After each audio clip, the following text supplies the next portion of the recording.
مرحبا، أهلا وسهلا بكم فيديو جديد على قناتي. طبعا الجو كلش مغيم حاليا يمي، وأصلا صار الظلمة برا، فالإضاءة يمكن مو حلوة شوية.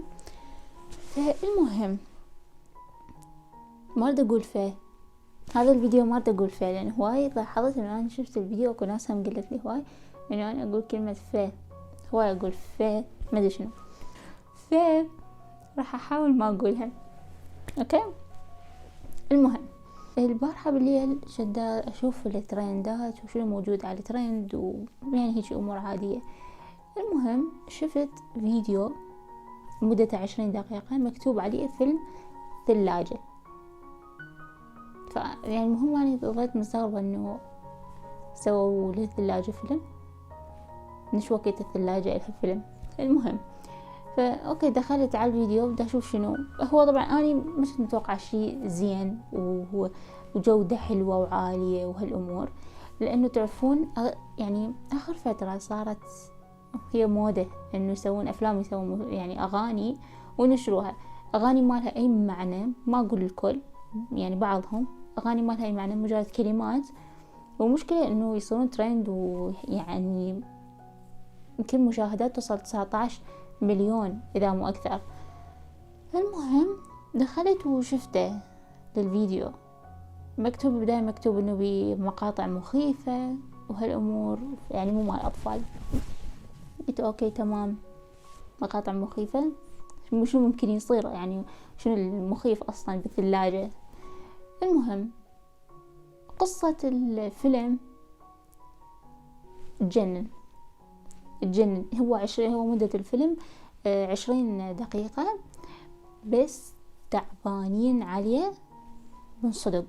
يعني أول مرة أشوف فيلم يعني حلو، ويعني فوقها إنه هو شخص عادي اللي مسويه، إنه هو مجرد يوتيوبر عادي وخلاص، يعني هو اللي سواه.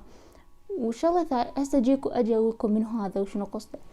بس اللي شدني أكثر إنه صاحب الفكرة ما ادري شلون فكر بالموضوع، خاصة انه احنا مثلا هسه بحجر، حتى لو اكو دول هسه خلصت من الحجر ورجعت عايشة حياتها، بس بعد اكو دول ثانية بعدهم حجر وملتزمين، وحتى الدول اللي رجعت طبيعية بعدهم ملتزمين مثل قبل، يقدرون يطلعون يطبون. المرض بعد منتشر، بس هو استغل انه بمكان واحد بالبيت، كل التصوير بالبيت وثلاجة. منو كان متوقع انه شخص يسوي فيلم يعني 20 دقيقة ويطلع بنتيجة رهيبة؟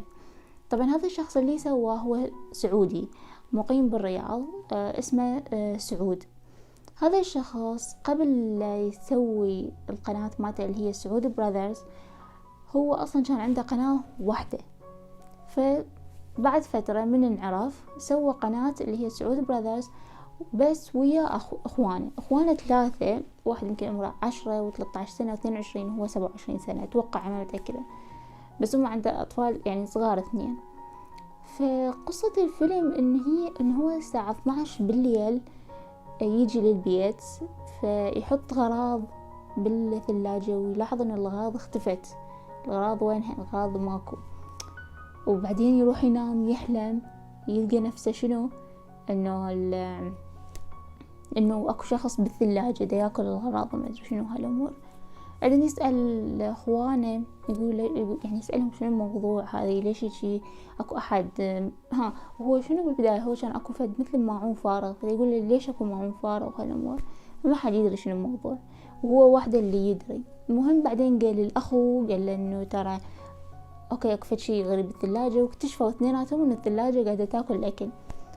بس الغباء الرهيب واللي ما ادري شلون فكروا، انه انا جت ببالي انه يحطوا كاميرا داخل الثلاجة، وهاي يعني ممكن يعني تصور شنو موجود. هم لا، شنو فكروا يحطون اخوهم. ليش يحطوا كاميرا؟ يعني والله هواي اسهل. هم ايش حطوا اخوهم، جابوه حطوه بالثلاجة، وقالوا له اوكي اتصل بالثلاجة وتقول لنا شنو موجود جوا الثلاجة، ايش حيصير. فتحت الثلاجة، اخوهم اختفى. كانت الصدمة. وبعدين شنو اللي قرروا انه هم قرروا انهم كلهم يدخلون الثلاجة، واختفوا كلهم، واخر شي كاتبين انه يتباع. الصراحة يعني اول مرة بحياتي انتظر اقول يلا اوكي شو وقت ينزل الجزء الثاني ودي اعرف راح يصير، لانه محتوى كان كلش حلو، حيل حلو حيل، وبطريقة ويعني حتى التصوير، الموسيقى الحاطيها، كل شي كان ممتاز لأبعد حد. فحبيت لأول مرة بحياتي انه اني اشوف فيلم او شي يخص يوتيوبر مسويه ويعجبني هالدرجة. ما اعرف اذا هو مسويه او انه اكو ناس مساعدته اكيد بالتصوير وهاي الامور، بس كان حلو يعني 10/10. غير انه هو عنده اصلا افلام، فاني همين صار عندي فضول انه اشوف شنو اللي افلام اللي هو مسويها قبل، لان طلع هو عنده افلام تقريبا يمكن 2 أو 3، انا شفت بس 2. المهم جودتهم ما كانت مثل جودة هذا الفيلم. يعني هذا يعني بالنسبة لهم كلش نقلة كبيرة. الفيلم كلش حلو، يستاهل كلش انه الناس كلها تشوفه، ويستاهل انه يترجم. اتوقع اني من شفته ما كان مترجم وما بي اي سبتايتل، فاعتقد لو يعني ترجموه لا يصير شي كلش حلو. فبالتوفيق لهم، كلش شي حلو. روحوا شوفوه. اسم الفيلم فيلم الثلاجة، هو اصلا موجود بالترند. راح احط لكم رابط الفيسبوك والانستغرام مالتي بصندوق الوصف، فروحوا تابعوني هناك.